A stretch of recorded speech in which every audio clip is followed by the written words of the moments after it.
Hey guys, welcome back to Corki Gachas, and in this video we're going to touch on Aki once again, but this time around it's about building her and what teams should perform the best in from what I have found myself. So going right into it, I'm going to give a brief rundown of her kit. However, if you want a full breakdown, definitely check out this video over here where I break down the full rotation as well as her skills in detail. But going back to this, we are just going to take a look, right? Main skill depends on critical hit attack, deal 2 times damage, right? This one as well, 2 times damage if deal crit hit, right? Flaming Flowers, increase crit hit, but also if it's a crit hit attack, deals 2 times damage. Passive, if you have a critical hit, you can proc the passive, gains 50% reduction, as well as attack plus 20% when you get hit while you have this passive. And then lastly, ultimate, if it's a critical hit, deals 2 times damage. So everything revolves around crit hit. Aki is as reliant on critical hit for performance as I am for those patch notes for free content. So it's very essential for Aki to have crit hit. So with that said, when it comes to Aki's keepsakes, you might think that it's always better to just slot crit rate set.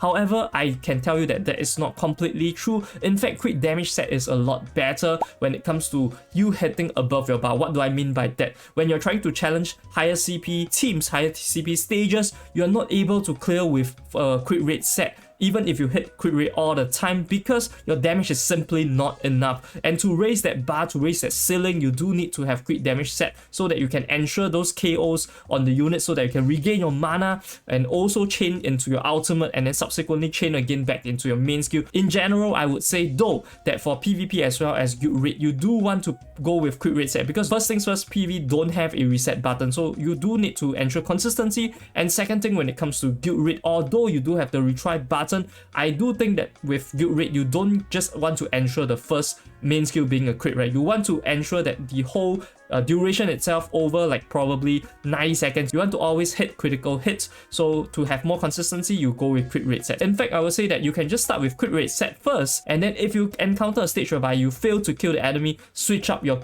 keepsakes to crit damage set and then see whether you can just RNG your way, right? Like I've said time and time again, Eversole is a game of RNG. If you can't do it in one try, retry 10 times. If you can't do it in 10 tries, retry 100 times. Okay, that might be a bit exaggerated, but you get my point, right? So crit rate is just to ensure consistency, but crit damage actually raises your damage. In fact, you will be able to clear content that you can't previously clear with a crit rate set. And since crit rate is so important to Aki, I went ahead to calculate the maximum potential that Aki can hit with everything maxed out, artifacts, keepsakes, everything. So with a base crit rate of 15%, you add in origin keepsakes, which add on another 30% crit rate, as well as having 4 set crit rate, which gives you 25% crit rate. And then lastly, you add on a 15% with a max level artifact. At level 40 origin artifact, you would get a grand total of 85%, and you have to add in her sub skills, which gives her another 35%. You would have overkilled at 120%. So realistically, we want to hit 65% so that with her sub skills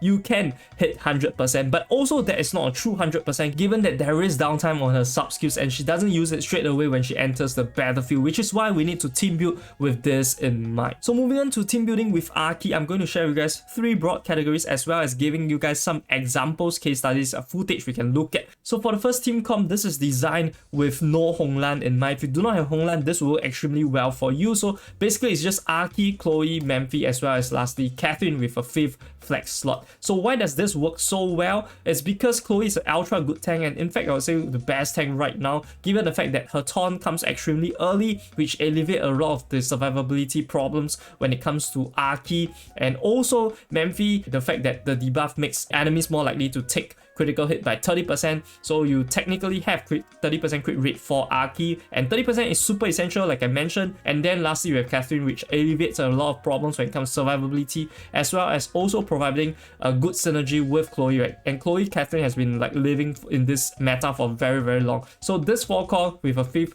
flex slot. And what do you want in the 5th flex slot? It's either Lindsay if you need more DPS. When it comes to stages with a lot of healers, you do want more DPS. When it comes to more survivability as well as hooking important units, you can go with Adrian, because Adrian also have the AoE circle, which provides survivability and also hooking back units.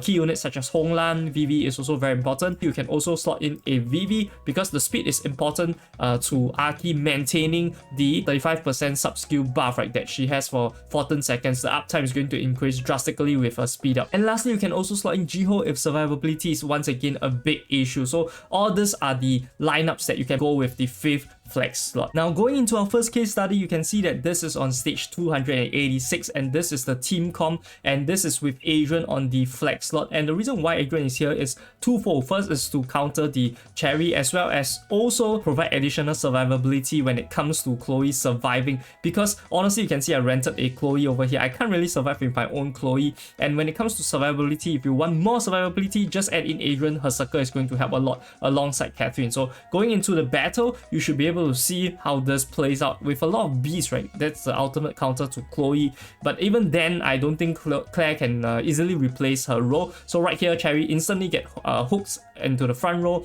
and then Chloe just Omega punches 5 people and Catherine's invincibility circle comes true, right? So that is when everything is going to shit. But then Aki here, you can see after using her main skill at level 244, she still can't one-hit KO, right? Which is why you do need a main skill plus a like the ultimate to kill off the first unit, which is Dora, and then that's when she gets her mana back. And once she gets her mana back, she's going to reach her main skill very fast, and here she misses again on the Clara. So this is a showcase that even though you don't necessarily crit, right, it doesn't mean that you straight up lose. You just have to be patient, and that is also why a lineup with high survivability is super good for Aki, because you have your second chances, your third chances. But if you have a low survivability, you probably have no chances. So moving on to the second team core, I'm once again going to introduce to you 4 core units, but this time this is for people with Honglan, and I do think that the Aki, Memphi as well as Chloe trio is going to stay definitely. However, this time around the core slot is going to be given to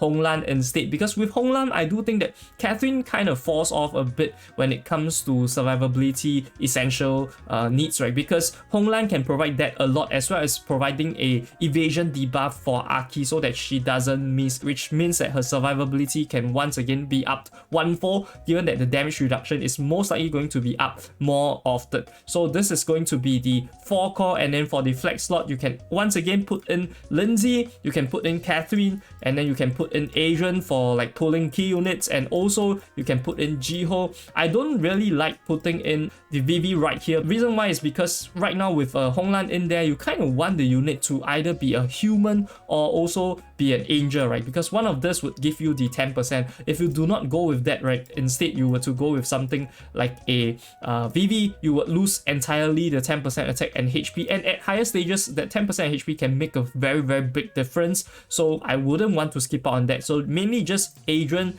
Jiho, or Lindsay as well as Catherine, right? So those 4 units once again. So these are the main lineups that I found for this second team comp. Now going to the case study, you can see here this is a footage from my stream, and this is on the first day of testing, and in fact this lineup has proven to be super strong throughout my rest of my testing and rest of my clearing of stages, which is the Honglan, Chloe, Catherine, Memphi as well as Aki, and against this stage with a very horrifying Dora. And this is where Honglan plus Catherine becomes super clutch when it comes to survivability, and going into the battle you should be able to see how this plays out. And honestly this is super problematic for me. I've tried a couple times before it managed to work on stream, and people that watch the stream, you should know, right? The problem with this my Aki at this point in time is because I fully put her into crit damage, so her consistency is not as high, and also the fact is that the Dora is super annoying because when she crits, she straight up deletes my Chloe, right? And then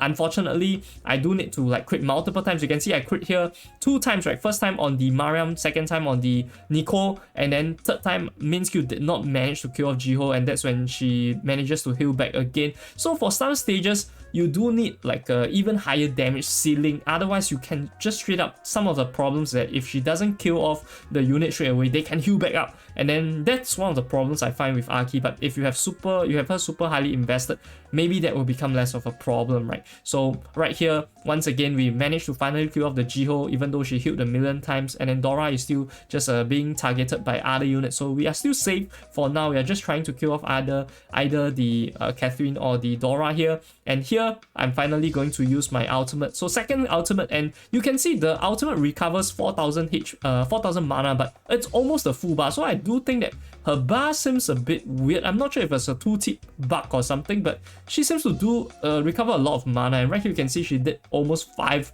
million damage on this stage. Super insane. And lastly, for our third team comp, this is specifically targeting Gates itself, and what I would run with is quite simply just Arky, Memphi, Catherine as well as Claire, and then the last slot can be a flex slot. It's either Lindsay or Jiho. Honestly, I've considered going like Jade and other stuff, but I don't think that is going to work especially well, because as of now, Jade doesn't really function within the human scope, and let's not mention Cherry as well as Dora. I don't think they are relevant at this point, so it's either Jiho or Lindsay. Most of the time, I do find that on Gates itself, I would prefer going with Lindsay. However, the problem is also that a lot of stages when it comes to survivability, it can be an issue, so that's when you slot in Jiho. But of course, the formation is up to change, and oftentimes you might also want to put Arky in the front row, because if you were to overlevel your Arky, I would think that for most of the human stages, right, survivability is a more key role or key part when it comes to Arky, especially when I have Claire. Granted that my Claire is like legendary plus only, but I do feel that when it compare her to Chloe, she can tank as well. Even at Origin, I've asked